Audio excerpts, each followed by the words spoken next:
Christmas Day.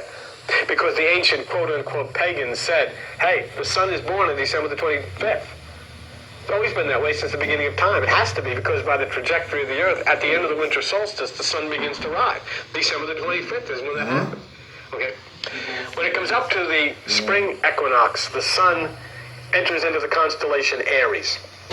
Then in the northern hemisphere, it sits at the right hand, or it sits at the eastern sky. It moves to the right side, and summer comes. So the sun has to be crucified, take no thought, sit in the tombs of the earth in meditation, then raise itself up into the higher realms, where it then sits at the right hand of power, and summer comes, spring comes. So that's the way. The same law that operates in the cosmos outside operates on this cosmos inside.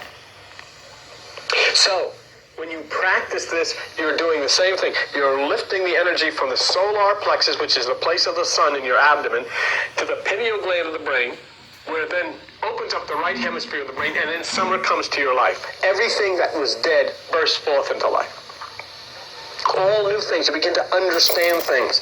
You begin to understand what God is, what you are, what the universe is all about. And the things that I'm talking to you about today, it's a beautiful thing. It's no fear, it's no guilt, there's no hells or demons or devils or any of that junk that people have made up to control other people. They don't exist. They never did exist. The only devils that exist are the thoughts that are in our mind, and that's enough devil, isn't it?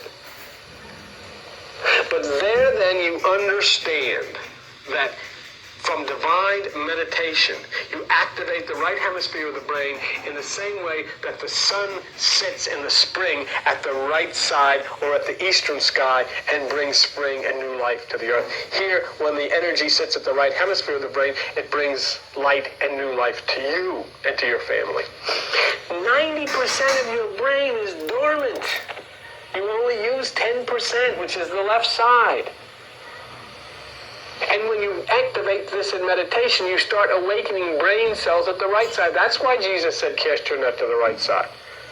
That's why in the book of Kings, 1 Kings chapter 6, verse, I think it was 8, it says, when they built the temple, they put the door to the holy place at the right side of the building, because they're talking about the right hemisphere of the brain.